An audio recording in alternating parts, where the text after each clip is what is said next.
सर्वांना क्रांतिकारी जय भीम. इन्क्लाब जिंदाबाद. मी अंकित वाघमारे, प्रतिकार सामाजिक संघटनेचा संस्थापक अध्यक्ष. मित्रांनो, आज मी बोलणार आहे ते आपल्या लोकशाहीमध्ये सामान्य जनतेला खरंच न्याय मिळत आहे का. कारण आज देशामध्ये, राज्यामध्ये, जिल्ह्यांमध्ये, तालुक्यांमध्ये अन्न, वस्त्र, निवारा ह्या गोष्टी काही प्रमाणात मिळत आहे. निदान अन्न तरी गोरगरिबांना मिळत आहे रेशन योजनेतून. पण छोट्यापासून मोठ्यापर्यंत, म्हणजे अतिगरिबापासून श्रीमंतापर्यंत काही लोकांना न्याय हे मिळतच नाही. वारंवार आपण सोशल मीडियावरती बघत आहोत.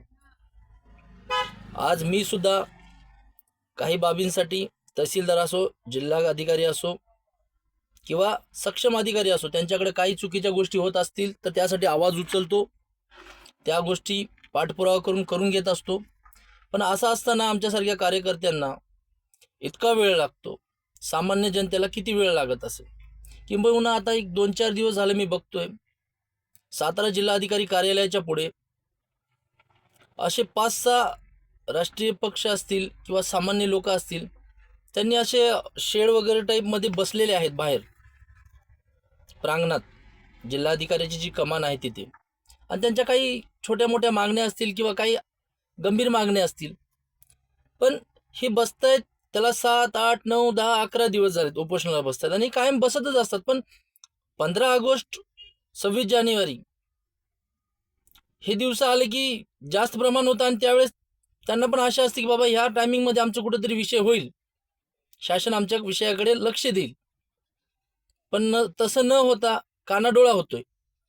मुळात मला असा एक प्रश्न पडतोय की लोकशाहीत तहसीलदार असो, तालुक्याचा प्रमुख असतो, न्याय द्यायला तिथे तो सक्षम आहे.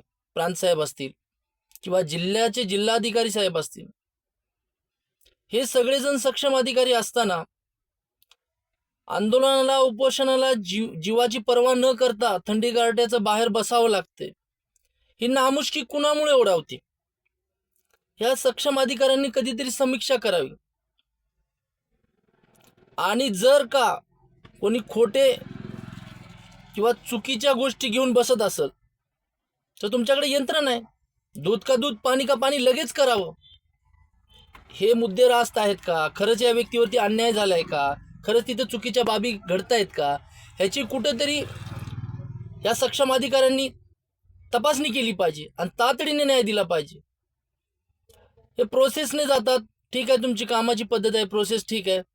1 महिना, 2 महिने, 3 महिने, 4 महिने जो हेलपाटा मारत असतो घरातला कुटुंब प्रमुख किंवा ज्याला न्याय पाहिजे, तो न्याय न मागता मागता त्याची शारीरिक हानी होते, मानसिक हानी होते, पण तो न्यायापासून वंचित राहतो.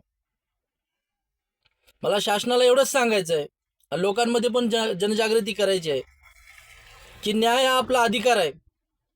न्याय भेटल्याशिवाय माघारी फिरूच नका. वारंवार पाठपुरावा करा.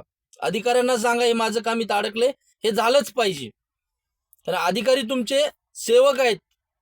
तुमच्या कष्टाच्या कमाईतला टॅक्स ज्यावेळेस तुम्ही भरताय, त्याच्यानंतर त्याचा जो पगार मिळतो अधिकाऱ्यांना, म्हणजे ते आपले सेवक आहेत, मालक नाहीत. आणि तसे वागत असतील तर त्यांना तुम्ही जाणीव करून द्या की लोकशाही आहे.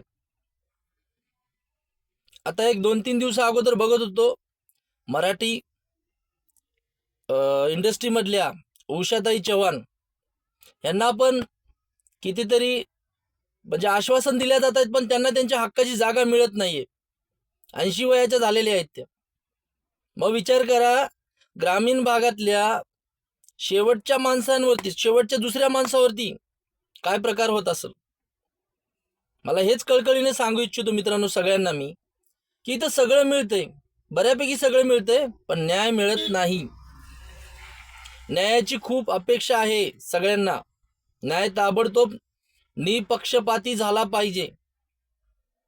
कायदा काय म्हणते हे महत्वाचं आहे.